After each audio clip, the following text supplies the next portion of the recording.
Kajian Syuruk 21 Agustus 2016.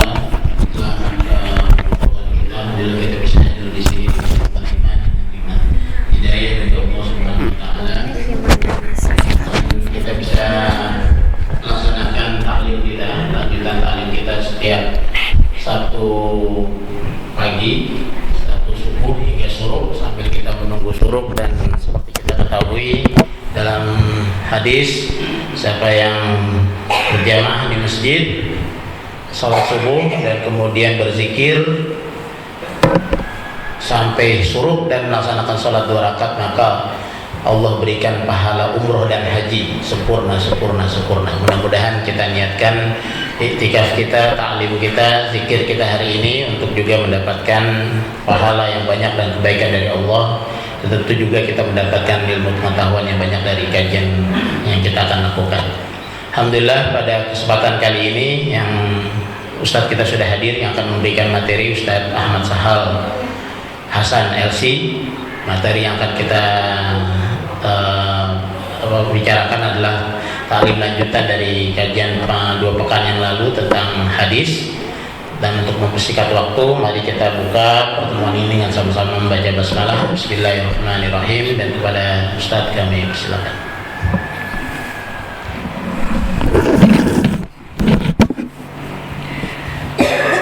Assalamualaikum warahmatullahi wabarakatuh. Alhamdulillahirabbil alamin. Wassalatu wassalamu ala asyrafil anbiya'i wa imamil mursalin Sayyidina wa nabiyina Muhammadin sallallahu alaihi wasallam wa ala alihi wa sahbihi ajma'in, amma ba'du. Fasubhanaka la ilma lana illa ma 'allamtana innaka antal alimul hakim. Allahumma anfa'na bima 'allamtana wa 'allimna ma yanfa'una wa zidna ilma. Nahmaduka Allahumma ala kulli hal wa na'udzu bika min hali ahli an-nar. Bapak-bapak, ibu-ibu, hadirin hadirat jamaah salat subuh Masjid Al-Muhajirin yang dirahmati Allah Subhanahu wa taala. Alhamdulillah wa syukrulillah, dengan rahmat dan izin Allah, pagi hari ini kita dapat melaksanakan salah satu amal yang disaksikan oleh para malaikat, yaitu salat subuh berjamaah. Sebagaimana firman Allah, wa Qur'an al-fajri inna Qur'an al-fajri kana mashhuda. Bacaan di waktu fajar, yaitu salat subuh, itu disaksikan secara khusus oleh para malaikat Allah Subhanahu wa taala. Mudah-mudahan apa yang kita lakukan pada hari ini, yang lalu, dan juga yang akan datang dari sholat subuh kita menjadi bagian dari bukti keimanan kita kepada Allah Subhanahu wa taala. Sebab dalam hadis Rasul menyebutkan, idza ra'aitumur rajula ya'tadul masajida fashhadu lahu bil iman. Kalau kalian menyaksikan seseorang, terutama kaum laki-laki, ya, kalau kaum ibu tidak terlalu dianjurkan untuk pergi ke masjid, ya, tapi para pria ini, kata Rasul, kalau kalian melihat seorang laki-laki yang senantiasa memakmurkan masjid, maka saksikanlah dia adalah orang yang beriman. Juga dalam ayat Quran, innama ya'muru masajidallahi man amana billahi wal yaumil akhir. Sesungguhnya yang akan memakmurkan masjid-masjid Allah hanyalah mereka yang beriman kepada Allah dan hari akhir. Wa aqamus salata wa ataz zakah, yang menegakkan salat, menunaikan zakat, wa lam yakhsha illallah, orang yang tidak takut kecuali hanya kepada Allah Subhanahu wa taala. Mudah-mudahan kita termasuk di antara mereka. Amin ya rabbal alamin. Bapak Ibu yang dirahmati Allah, melanjutkan hadis pertama dari hadis arba'in yang sudah kita sempat buka beberapa dua pekan yang lalu ya. Saya nggak hafal. 2 pekan yang lalu. Seingat saya, dalam catatan saya, kita sampai pada potongan hadis, ya, hadis pertama dari hadis arba'in yang disusun oleh Al-Imam An-Nawawi. Innamal a'malu binniyat wa innama likulli imri'in ma nawa. Potongan ini. Sesungguhnya amal itu dengan niat, ya. Dan sesungguhnya setiap orang itu mendapatkan apa yang ia niatkan. Pada pembahasan yang lalu kita sudah menyebutkan tentang fungsi niat, bahwa fungsi niat yang pertama adalah untuk menunjukkan atau untuk menjelaskan untuk apa atau untuk siapa kita beribadah. Dan dalam hal ini berarti niat itu terkait dengan ikhlas dan terkait dengan tauhid, ya. Barang siapa yang amalnya hanya dilandasi, ya, oleh iman kepada Allah, ya, dia tidak menyekutukan selain Allah, maka dia telah, ya, berbuat ikhlas. Dan ikhlas, ya, adalah salah satu maknanya adalah tidak menyekutukan Allah, ya, baik syirik besar, ya, atau syirik kecil. Syirik besar yaitu beribadah kepada selain Allah, ya, dan ini adalah yang dilakukan oleh orang-orang kafir, ya. Mereka beribadah bukan kepada Allah Subhanahu wa taala, ya, iman mereka tidak sah karena tidak beriman kepada Rasulullah sallallahu alaihi wasallam. Juga, ya, ikhlas juga menafikan syirik kecil, yaitu seorang mukmin yang beribadah kepada Allah tetapi ada gangguan riya. Nah, ini juga harus kita hindari, harus kita jauhi. Di fungsi niat yang pertama adalah agar kita ikhlas dalam pengertian terhindar dari syirik besar maupun syirik kecil. Dan kalau disebut syirik kecil, ini bukan berarti dosa kecil, ya. Ya, sebab seluruh bentuk syirik, baik yang besar maupun yang kecil, adalah dosa besar, ya. Jadi riya ini menghapuskan amal yang pada saat beramalnya kita riya itu. Tapi kalau syirik besar menghapuskan seluruh amal soleh kita. Na'udzubillah min dzalik. Kemudian yang kedua juga kita sudah membahas bahwa fungsi niat adalah untuk membedakan mana adat kebiasaan dan mana ibadah. Ya, mana makan yang bernilai ibadah, mana makan yang sekedar untuk kenyang. Itu yang membedakannya adalah niat. Mana mandi yang sekedar ngademin badan gitu, ya, atau menghilangkan bau badan, dengan mandi yang bernilai ibadah, itu yang membedakannya adalah niat. Kemudian fungsi yang ketiga dari niat yang sudah kita bahas pada pertemuan yang lalu adalah untuk membedakan antara ibadah yang satu dengan ibadah yang lain, ya.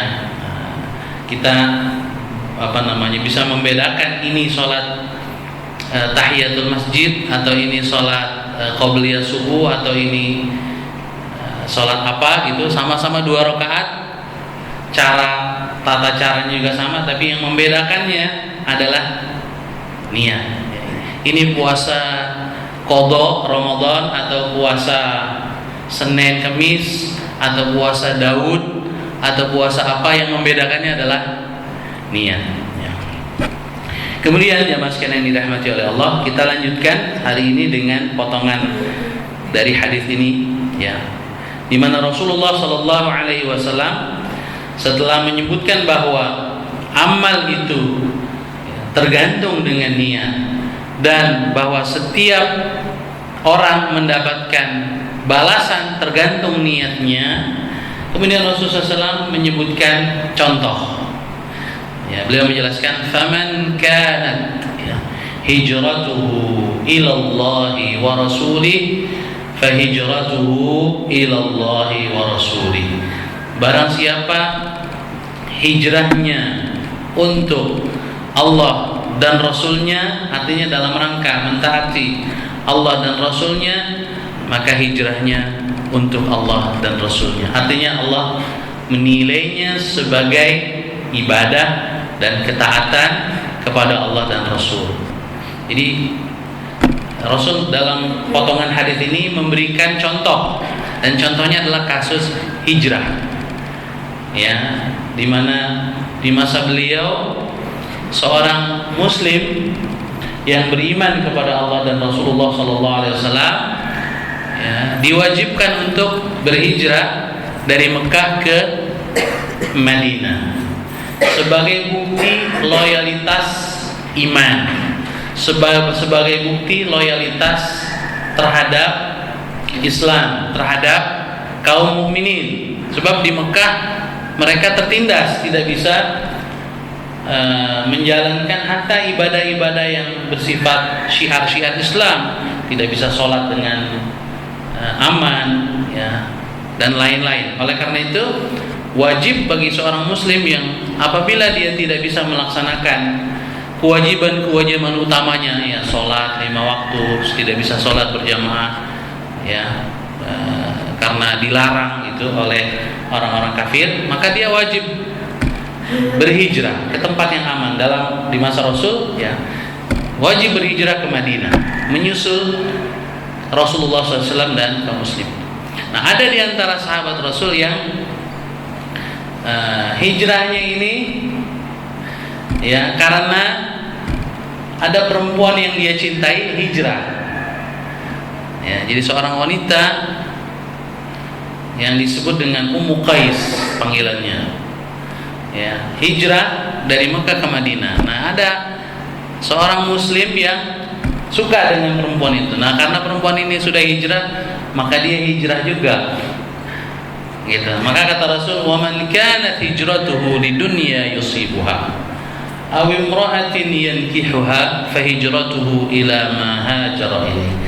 Dan barang siapa yang hijrahnya karena ada motivasi duniawi yang dia ingin peroleh, atau ada perempuan yang ingin dia nikahi, fa hijratuhu ila ma hajara ilaihi, maka nilai hijrahnya itu ya sesuai dengan niatnya itu. Itulah makna wa innama likulli imri'in ma nawa. Jadi apa yang kita niatkan, itulah yang kita peroleh.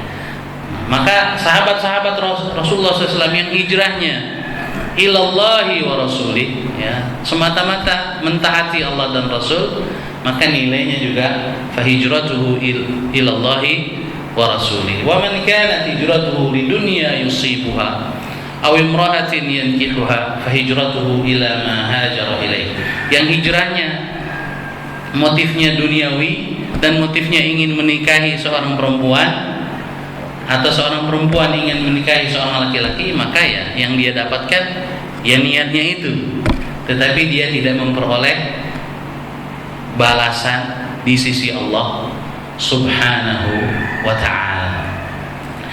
Nah, kemudian para ulama juga membahas bolehkah kita dalam satu ibadah terkandung niat yang lain. Misalnya orang pergi haji, ya, tapi sambil haji dagang juga, nah, gitu. Ada niat sekalian dagang, gitu, ya. Boleh nggak? Kata para ulama, kalau niat dagangnya itu atau tujuan dagangnya itu dominan, maka dia tidak diterima hajinya. Ya, yang diterima adalah niat dagangnya itu. Tapi kalau dagangnya itu sebenarnya tidak diniatkan khusus, tetapi ya selemperan lah, gitu ya. Jadi niatnya sih nanam padi. Ya. Lalu pas lagi ya di sawah, ya, di antara padi-padi itu ada ikan, ada belut misalnya, ya diambil, nggak apa-apa. Itulah makna firman Allah, laisa 'alaikum junahun an tabtaghu fadlan min rabbikum. Tidak mengapa kamu pada saat haji mencari karunia Allah, rizki. Jadi dagang boleh, asal jangan sampai itu menjadi fokus utama dan tujuan utama. Sebagaimana boleh kita berwudu niatnya untuk Allah, lillah, tapi ada sambilannya. Ya, karena lagi panas terik, wudu sambil ngadem nih, gitu. Ada niat ngademnya juga, gitu ya. Boleh. Ya. Selama itu tidak menjadi niat utama, ya, atau tidak menjadi tujuan utama. Tetapi tentunya yang diniatkan murni untuk ibadah, pahalanya jauh lebih besar. Tetapi yang tidak boleh sama sekali, tidak ada toleransi adalah kalau ada motivasi ingin dipuji. Nah, kalau riya ini sedikit pun dia tidak boleh. So, kalau ada dia membatalkan amal itu sendiri. Inilah jamaah sekalian yang dirahmati oleh Allah. Hadis pertama yaitu hadis tentang niat. Nah, dalam ilmu hadis ini termasuk salah satu kategori hadis gharib. Hadis gharib. Apa itu hadis gharib? Yaitu hadis yang di salah satu level perawinya atau lebih terdapat hanya seorang perawi. Nah, hadis ini di level sahabat Rasul itu yang meriwayatkan hanya Umar bin Khattab radhiyallahu anhu. Ya. Dan juga di level setelah Umar juga satu orang perawi. Di levelnya lagi satu orang perawi. Sampai kemudian di level Bukhari dan Muslim ini banyak. Gitu ya. Jadi hadis gharib ini adalah hadis gharib, tapi hadis gharib yang sahih. Karena seluruh rantai perawinya ini nyambung dan semua perawinya ini terpercaya, ya, tidak ada catatan negatif. Itu jamaah sekalian yang dirahmati oleh Allah. Kita masuk ke hadis yang kedua ya. Hadis yang kedua, ini hadisnya agak panjang. Diriwayatkan dari Umar bin Khattab juga. Ya. An Umar radhiyallahu ta'ala anhu aidan qala bainama nahnu julusun 'inda Rasulillah sallallahu alaihi wasallam ذات يوم إذ طلع علينا رجل شديد بياض الثياب شديد سواد الشعر لا يرى عليه أثر السفر ولا يعرفه منا أحد. Sampai sini dulu ya. Saya terjemahkan kurang lebih dari Umar bin Khattab. Jadi hadis ini juga di level sahabat diriwayatkan oleh Umar bin Khattab radhiyallahu anhu. Beliau berkata, jadi Umar bercerita sebelum menyebutkan sabda Rasul, beliau menyebutkan prolog. Ya.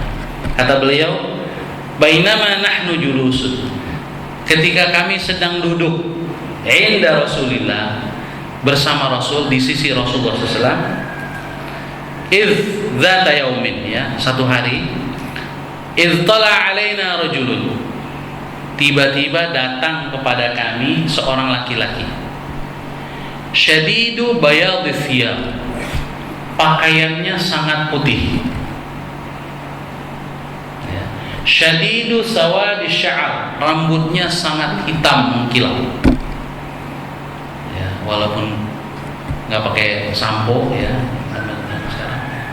walaupun tidak pakai pemutih, ya. Jadi bajunya sangat putih, pakaiannya sangat putih, rambutnya sangat hitam.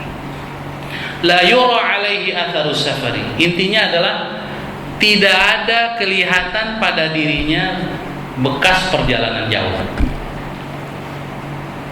Artinya apa? berarti orang dekat, ya kan?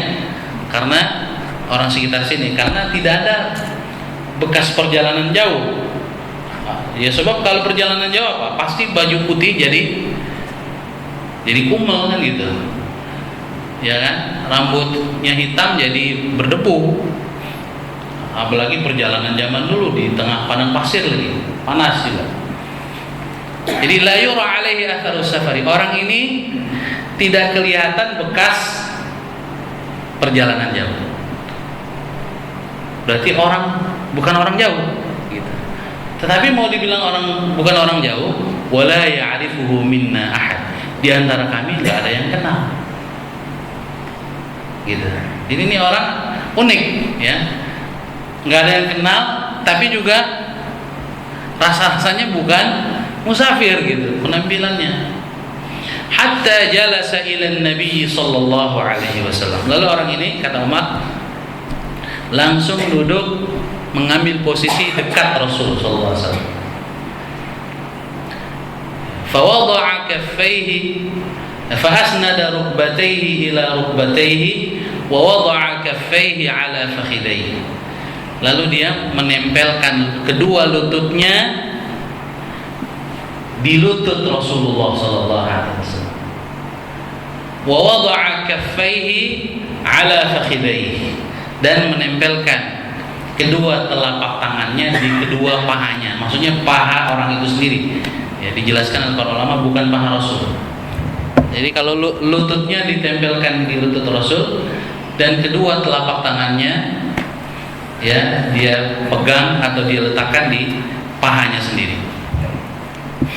Lalu dia mengatakan ya faqal, ya dia berkata, ya Muhammad, wahai Muhammad, akhbirni 'anil Islam, beritahukan kepadaku tentang Islam. Faqala Rasulullah sallallahu alaihi wasallam, maka Rasulullah SAW bersabda, al-Islamu an tashhada an la ilaha illallah wa anna Muhammadar Rasulullah wa tuqima as-salat wa tu'tiya az-zakat wa tasuma Ramadan wa tahujjal baita in istata'ta ilaihi sabila. Islam adalah engkau bersaksi, bersyahadat bahwa tidak ada Tuhan, tidak ada yang berhak untuk diibadahi kecuali Allah, dan bahwasanya Muhammad adalah utusan Allah. Engkau menegakkan sholat, menunaikan zakat, berpuasa Ramadan, dan engkau pergi haji jika engkau mampu melakukan perjalanan ke sana, yaitu ke Makkah. Setelah berkata begitu, orang ini mengatakan, qala shadaqta, kata Umar, dia mengatakan, engkau benar. Umar mengatakan, fa'ajibna lahu, kami heran.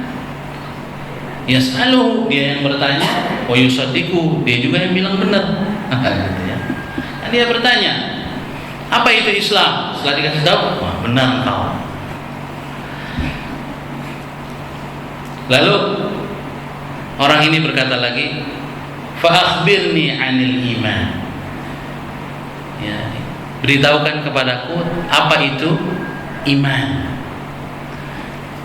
Kata Rasul, al-imanu an tu'mina billahi wa malaikatihi wa kutubihi wa rusulihi wal yaumil akhir wa tu'mina bil qadari khairihi wa syarrihi. Iman adalah engkau meyakini beriman kepada Allah, kepada malaikat, kepada kitab-kitab, kepada para rasul, kepada hari akhir, dan engkau beriman kepada qadar, takdir baik maupun buruknya. Qala shadaqta, benar engkau. Fa akhbirni 'anil ihsan. Yang ketiga, beritahukan kepadaku apa itu ihsan. Nah, sebelum ihsan kita bahas Islam dan iman dulu. Jadi di dalam hadis ini ya, Rasul menjelaskan ada Islam, ada iman, ada ihsan. Nanti juga beliau menjelaskan tentang asyratus sa'ah, tanda-tanda hari kiamat. Ya. Nah, jadi Islam yang disebutkan oleh Rasul di sini adalah rukun Islam. Jadi inilah yang disebut dengan rukun Islam. Dan iman yang disebutkan oleh Rasul dalam hadis ini, itulah yang kita kenal dengan rukun iman. Jadi rukun Islam 5, ya, rukun iman 6, ya. Nah, disebut rukun kenapa? Karena dia adalah prinsip-prinsip. Jadi seorang muslim yang minimalis adalah seorang muslim yang harus melaksanakan 5 ini. Ya, syahadat, sholat 5 waktu, bayar zakat, puasa Ramadan, dan pergi haji jika mampu. Jadi dia tidak boleh meninggalkan 5 hal ini. Kalau dia tinggalkan salah satunya padahal dia mampu, dia belum menjadi muslim. Dia belum menjadi muslim. Karena rukun. Rukun itu artinya pilar yang tidak boleh tidak. Ya, oleh karena itu sholat 5 waktu, ya, puasa Ramadan, zakat, ya, bagi yang sudah mencapai nisab hartanya, dan pergi haji jika mampu, ini kewajiban yang tidak ada perbedaan pendapat di antara para ulama. Di antara para ulama tidak ada perbedaan pendapat, ya, tentang kewajibannya. Oleh karena itu seluruh ulama sepakat, barang siapa yang mengingkari kewajiban dari rukun Islam ini, mengingkari dengan sadar tanpa ada paksaan, ya, maka dia murtad, dia keluar dari Islam. Mengingkari kewajiban sholat, nah, menurut saya sholat 5 waktu nggak wajib. Sadar dia mengatakan itu tanpa ada paksaan, ya, nggak mabok gitu ya, tidak sedang ngigau atau mimpi dan tidak dipaksa. Kalau dia sadar itu, dia kufur, itu keluar dari Islam, murtad. Tapi kalau ada orang yang tidak sholat dengan tetap meyakini kewajibannya, tidak sholat karena malas atau karena alasan-alasan hawa nafsu yang lain, dia tidak sampai kufur, tapi jelas, ya, berdosa sangat besar karena dia meninggalkan salah satu pilar agama. Ya, begitu juga orang yang tidak puasa Ramadan, tetapi mengingkari kewajiban sholat, mengingkari kewajiban puasa Ramadan secara sadar, ini jangan sampai. Karena berarti kita mengingkari sekian banyak ayat, sekian banyak hadis, dan juga mengingkari konsensus kaum muslimin. Ya, kesepakatan ijma' ulama kaum muslimin. Ini besar sekali konsekuensinya. Kemudian rukun iman. Nah, kalau rukun Islam ini kalau kita lihat, dia adalah pilar-pilar lahiriah. Pilar-pilar lahiriah. Nah, rukun iman ini adalah pilar-pilar batiniah. Dia sifatnya batin, keyakinan semua, keyakinan kepada Allah, keyakinan kepada malaikat, kepada kitab-kitab yang diturunkan Allah, kepada rasul-rasul yang diutus oleh Allah, kepada hari kiamat, dan kepada takdir. Ini juga rukun iman, artinya apa? Harus kita imani, tidak boleh tidak, harus kita yakini. Dan untuk bisa yakin harus ada ilmu, karena tidak mungkin lahir keyakinan tanpa ilmu. Oleh karena itu tidak cukup kita sebagai seorang muslim atau muslimah berislam hanya sekedar karena orang tua saya muslim. Tetapi setiap muslim, baik laki-laki maupun perempuan, wajib berislam dengan belajar berdasarkan ilmu. Supaya apa? Supaya ada keyakinan. Tanpa ilmu, hanya warisan saja orang tua. Mengapa Anda muslim? Ya, karena orang tua saya muslim. Maka ini imannya lemah sekali. gampang digoyang. Ya. Alhamdulillah kalau ternyata orang tuanya tidak hanya mewarisi keturunan muslim ya, tetapi juga mengajarkan. Nah, ini ketika mengajarkan ya, atau menyekolahkan anaknya atau mendidik anaknya kepada seorang guru.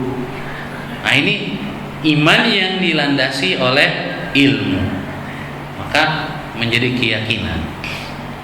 Nah, oleh karena itu jamaah sekalian yang dirahmati oleh Allah, antara iman dengan Islam ini dia berhubungan erat. Dia berhubungan erat. Kalau Islam adalah amal lahiriah, mayoritasnya adalah amal lahiriah, bersyahadat dengan mengikrarkan ya, kemudian sholat ya, ada gerakannya kan gitu. Kemudian puasa juga amal juga, meskipun amal yang tersembunyi. Ya, zakat juga begitu, amal haji juga begitu. Tapi semua amal-amal itu yang melandasinya adalah iman. Dan yang namanya iman itu seperti pondasi. Pondasi masjid ini kelihatan nggak Pak? Pas masjidnya udah jadi berdiri, kelihatan nggak pondasinya? Nggak kelihatan. Kenapa? Karena ini di dalam tanah, di bawah tanah.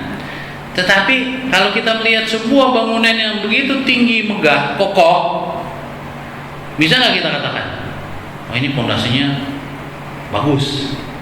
Ya jelas, sebab tidak mungkin ada sebuah bangunan tinggi, kokoh, apalagi bertahan lama, ya, kecuali pasti pondasinya kuat.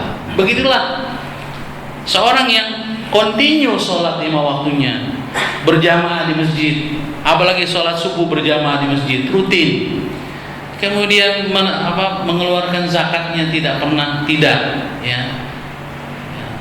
Lalu puasa Ramadan juga gitu, haji jika mampu ya, dan dia mampu kemudian dia haji, dan itu kontinu dia lakukan bertahun-tahun.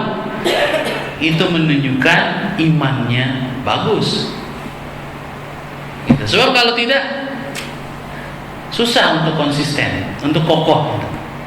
Oleh karena itu tadi makanya Rasul mengatakan di antara hadis yang tadi saya sampaikan di awal, idza ra'aitumur rajula ya'tadul masajida fashhadu lahu bil iman. Kalau ada seorang laki-laki yang ya selalu memakmurkan masjid, maka saksikanlah dia beriman. Berarti dia yakin betul dengan Allah, dia mengharapkan betul rahmat Allah.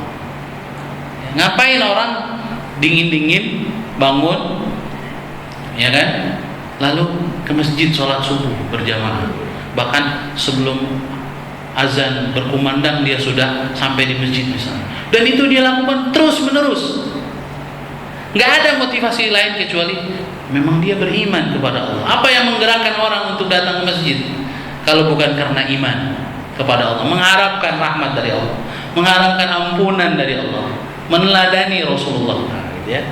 Jadi iman berupa rukun iman ya, mulai dari iman kepada Allah sampai iman kepada takdir, ini adalah pondasi dari Islam. Nah, ada orang yang ya disebut dengan munafik. Disebut dengan munafik. Dia menampakkan Islam tapi menyembunyikan kekafiran.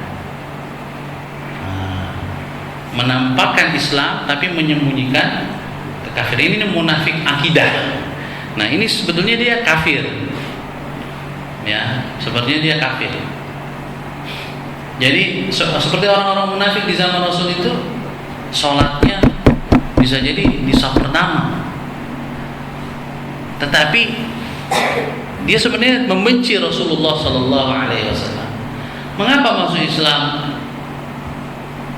Dengan niat untuk menghancurkan Islam dari dalam. Ada orang seperti itu. Nah, ini tidak diterima amalnya karena tidak dilandasi oleh iman. Oleh karena itu di dalam Al-Quran Allah mengatakan kepada sebagian Arab Badui, qalatil a'rabu amanna. Orang-orang Arab Badui mengatakan kami beriman. Kata Allah, qul, katakan wahai Rasul, lam tu'minu, kalian belum beriman. walakin qulu aslamna. Tapi katakanlah kami baru Islam. Walamma yadkhulul imanu fi qulubikum, karena iman belum masuk ke dalam hati kalian. Jadi mungkin saja orang melakukan amal-amal lahiriah tapi tidak dilandasi oleh iman. Mungkin karena apa? Punya tujuan-tujuan, mungkin saya pura-pura supaya dianggap orang yang bertakwa. Tapi sebenarnya dia belum masuk. Dan biasanya orang seperti ini akan baik selama dalam keramaian. Ya, ketika ada orang yang ngelihat dia. Tetapi pada saat dia sendirian, karena iman belum masuk ke dalam hatinya, biasanya dia tidak melakukan, tidak beramal. Nah ini, jadi iman yang kuat adalah iman yang menghasilkan amal yang konsisten. Ya, amal Islam, ya, berupa rukun Islam yang tadi itu terutama, yang konsisten, baik ketika dia sendirian maupun ketika dia rame-rame. Jadi orang yang imannya kuat itu motivasi internalnya besar. Ya, jadi kalau sholat subuh, baru sholat subuh kalau dibangunin, misalnya, berarti imannya belum kuat. Kenapa? Faktor dibanguninnya lebih dominan. Ya kan? Kalau lagi sendiri nggak sholat. Kalau sama teman-temannya yang sholat baru ngikut sholat. Nah ini berarti iman belum masuk. Walamma yadkhulul imanu fi qulubikum. Jadi apa yang ada dalam hati itu penting. Ya, dia dibuktikan dengan amal perbuatan. Nah, amal perbuatan itu juga penting. Kenapa? Karena dia bukti iman. Sebab ada orang yang mengaku saya beriman kok, walaupun saya nggak sholat, walaupun saya nggak puasa, belum haji, tapi saya beriman kok. Ya itu pengakuannya nggak benar. Ya, berarti itu mungkin iman yang lain, bukan versi Quran. Tapi iman versi Al-Quran dan hadis adalah, ya, kalau dia betul imannya pasti dia beramal. Karena dalam riwayat sebutkan al-imanu ma waqara fil qalbi wa saddaqahu al-amal. Iman itu dia menghunjam di dalam hati, mengakar dalam hati, dan dibuktikan dengan amal. Jadi kalau ya iman tanpa amal berarti imannya belum benar. Kecuali ya ada tantangan-tantangan besar yang mengancam dirinya sehingga dia tidak bisa melakukan amal secara terang-terangan. Ya, seperti misalnya kaum muslimin yang tinggal dulu di rezim di negara-negara komunis, ya, Uni Soviet, ya, kaum muslimin ya itu tidak boleh sholat, ya, yang ke masjid ditangkepin gitu. Nah itu wajar, itu namanya tidak bisa melakukan amal karena situasi, ya. Atau di negeri-negeri komunis yang lain, ya, di Cina misalnya, ya, kaum muslimin tidak bisa sholat tarawih, tidak bisa sholat berjamaah, lalu mereka sholat sembunyi-sembunyi. Nah itu situasi. Tetapi dalam situasi aman, dalam situasi normal, ya kita harus menampilkan syiar-syiar Islam, apalagi mayoritas negeri kita adalah Muslim. Jadi amal adalah bukti iman, dan iman yang kuat dia pasti memotivasi kita untuk beramal. Saya pikir ini jamaah sekalian dirahmati oleh Allah, ya, antara hubungan antara Islam dengan iman. Islam adalah tampilan lahiriahnya, rukun Islam itu tampilan lahiriah, ya, dan arkanul iman dia adalah fondasi, ya, motif yang menggerakkan kita untuk melakukan rukun-rukun Islam.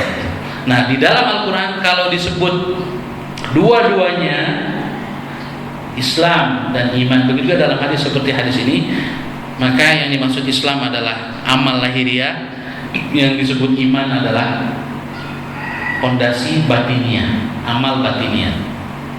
Tapi kalau disebut satu saja, Islam, ya, al-Islam disebut satu, maka dia maknanya adalah amal plus keyakinan. Begitu juga kalau disebut iman satu saja tanpa disebut Islam, iman, maka iman adalah keyakinan plus amal. Gitu. Jadi kalau dia disebut tunggal, Islam ini atau iman ini disebut tunggal, maka Islam dengan iman adalah maknanya sama, yaitu keyakinan plus amal. Tapi kalau disebut berdua bergandengan dalam satu pembicaraan antara Islam dengan iman, maka yang dimaksud Islam adalah amal lahiriah, yang dimaksud iman adalah fondasi batiniah. Ini cara kita memahami ayat-ayat Al-Quran Al-Karim dan hadis Rasulullah SAW. Oleh karena itu misalnya contoh ya,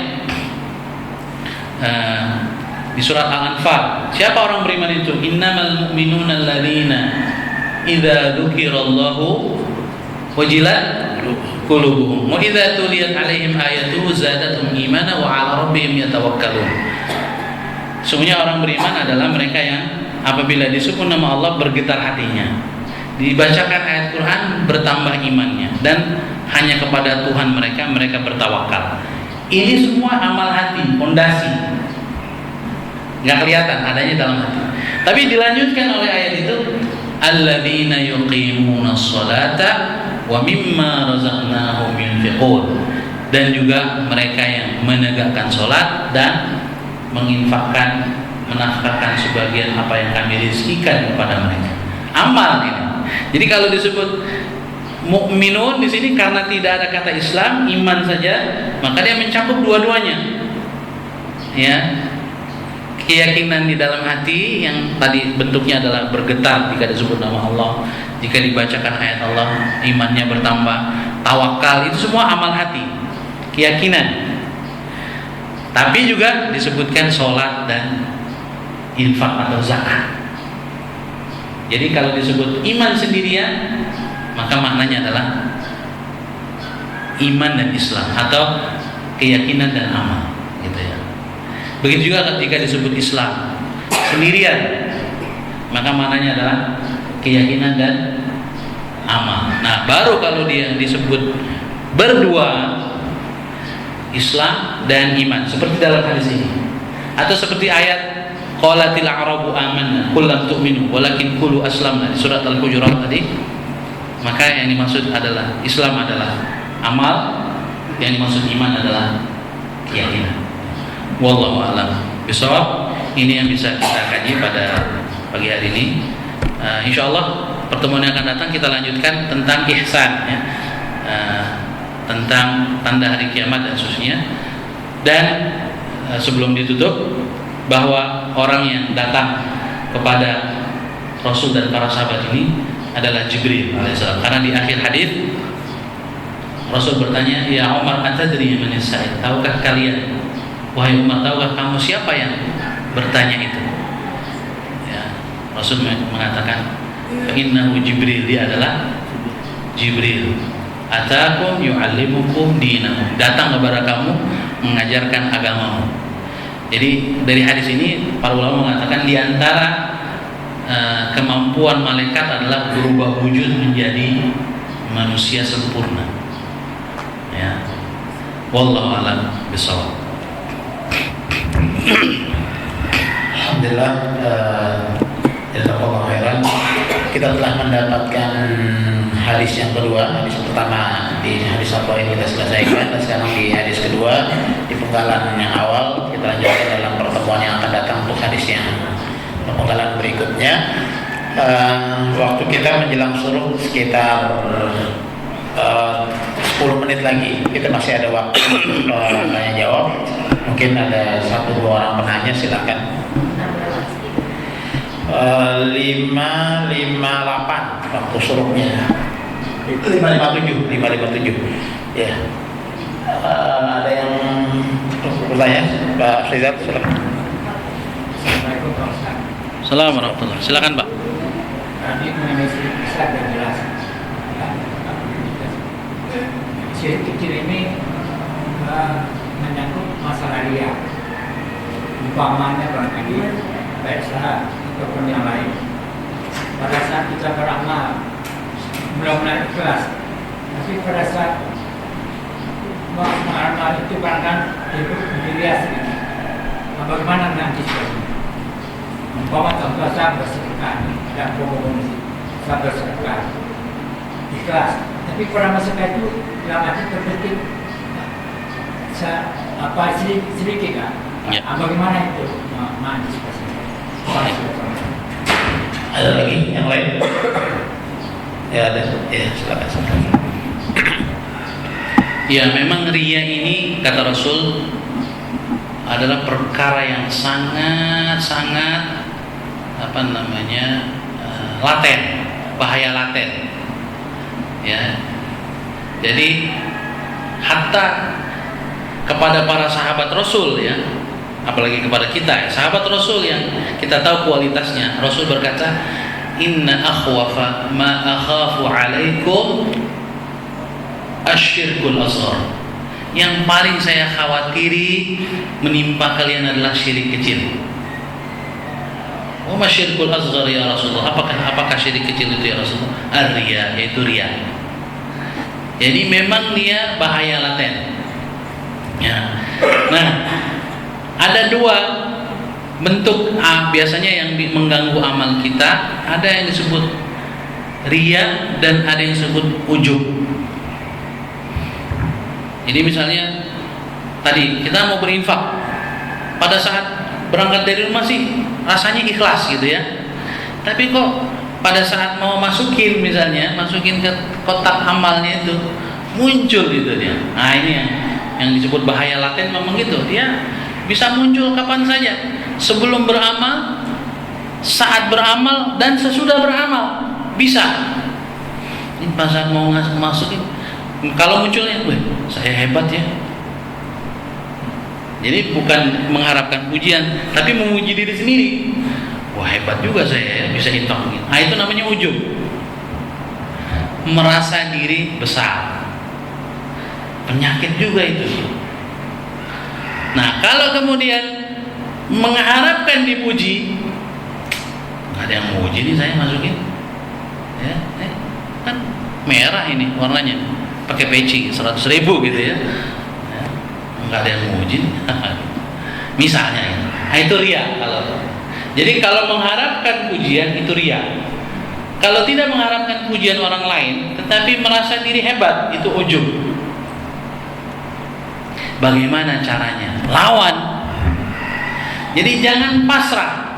Kalau pada saat kita ingin beramal atau melakukan sesuatu, terbersit keinginan untuk dipuji oleh orang, dilawan. Bagaimana caranya? Hati disertai mulut beristighfar, astagfirullahaladzim. Hadirkan ke dalam hati kita segera keagungan Allah. Hadirkan bahwa balasan dari Allah Subhanahu wa taala jauh lebih besar daripada balasan apapun dari dunia ini, termasuk apalagi sekedar pujian orang. Dan ingat bahwa apabila kita ingin dipuji, ini amal kita udah nggak ada nilainya di sisi Allah. Hadirkan.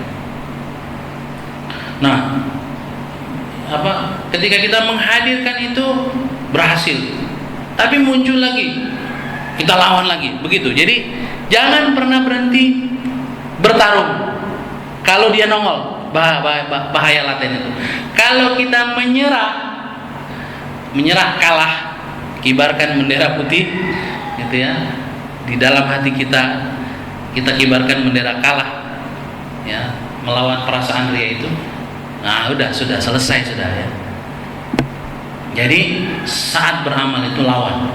Jadi itu yang disebut dengan mujahadah, melawan hawa nafsu kita.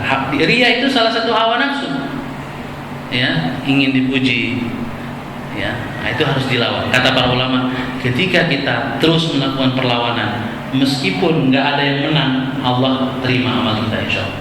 Karena Allah melihat mujahadahnya.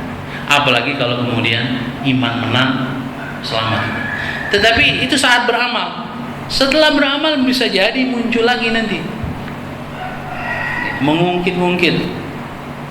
Udah beramal sebenarnya udah hebat, tapi beramal di masjid misalnya, ngasih infak di masjid, lalu pengurus masjid ada masalah dengan dia.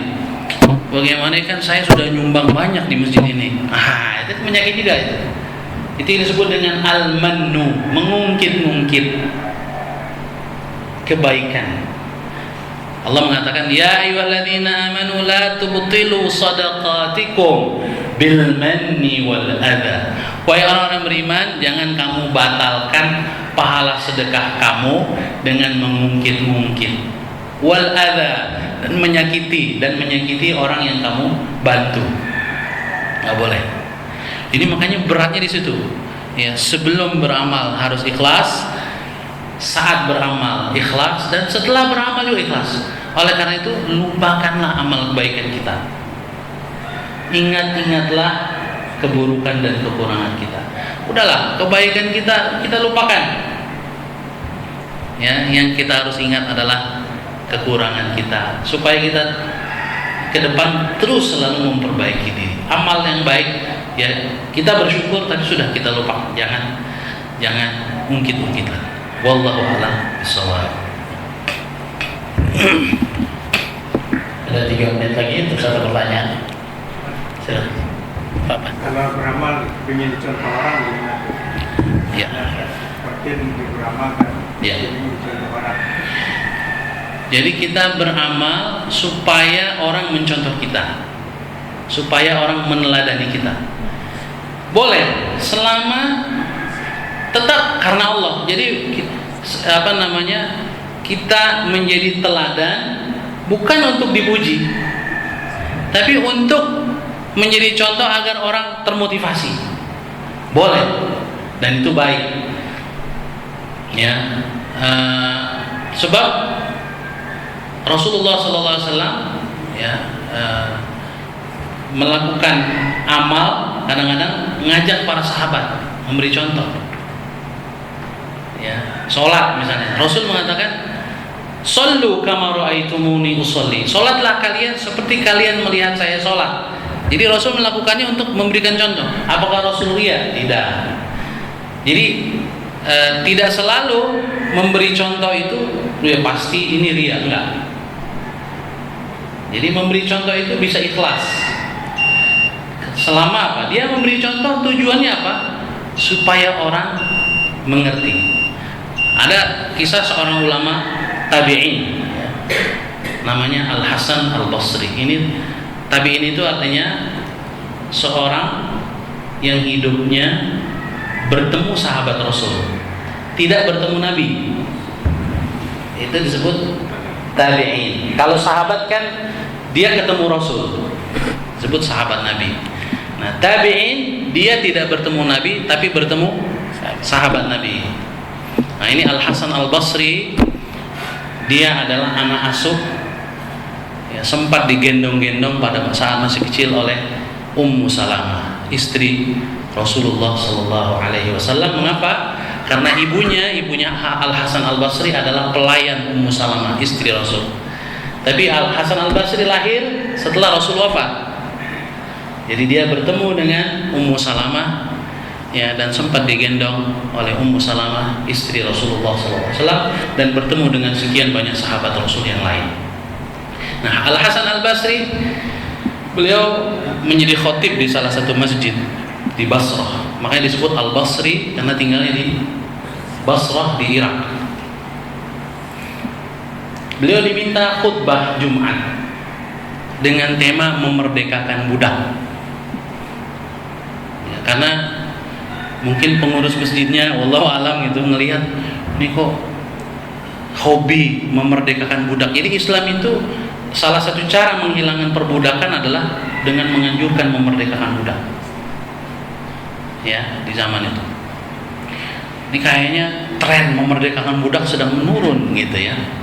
Maka beliau diminta untuk berkhutbah Jumat, temanya memerdekakan budak. Jumat besok pas datang hari Jumat, dia khutbah temanya lain gitu. Udah selesai diingatin lagi, kenapa temanya lain Ustadz? Kira-kira Jumat depan ya? Ya insya Allah Jumat depan temanya lain lagi. Baru Jumat yang berikutnya di pagi hari Hasan Al-Basri memerdekakan sekian budak di depan khalayak ramai. Pada saat dia naik mimbar jadi khotib, dia berkhutbah memerdekakan budak. Jadi kepada yang meminta, beliau mengatakan, saya belum mau berkhutbah dengan tema itu sebelum saya mencontohkan kepada masyarakat. Nah, kemarin itu saya belum punya uang, saya kumpulin dulu gitu. Nah, udah ada uang nih untuk memerdekakan budak, maka dimerdekakanlah budak, beberapa budak, baru berkhutbah. Ini contoh. Jadi boleh kalau kita beramal untuk dijadikan agar orang termotivasi juga. Dan ini penting untuk seorang pemimpin. Gitu. Sebab kalau dia cuma ngomong, ya, tidak memulai dari dirinya dan keluarganya, susah orang untuk ikut. Gitu kan? Dan ketika dia melakukan itu, ya, dia bisa tetap ikhlas. Karena motivasi ikhlas dengan perintah menjadi teladan itu lain. Gitu ya. Jadi kalau seandainya memberi contoh tidak boleh, pasti Allah melarang kita menjadi teladan. Tapi justru ya banyak ayat Quran dan hadis Rasul yang ya memerintahkan kita untuk menjadi teladan. Ya, seorang ayah menjadi teladan bagi keluarganya, seorang pemimpin menjadi teladan bagi anak buahnya, bagi rakyatnya. Ya, wallahu a'lam bishawab. Hadirin sekalian, alhamdulillah kita menyelesaikan taklim kita di subuh kali ini. Mudah-mudahan Allah mudahkan kita memahaminya dan Allah memberikan kita kebaikan yang banyak adalah kehadiran kita dalam taklim kita kali ini. Kami mengundang untuk Bapak Ibu sekalian untuk tetap hadir di setiap satu subuh untuk taklim kita berikutnya. Nah, secara rutin insya Allah kita lakukan setiap Sabtu. Kita akhiri pertemuan kita dengan sama-sama mengucap hamdalah alhamdulillahirabbil dan doa penutup majelis. Subhanallahumma wa bihamdika asyhadu an la ilaha illa anta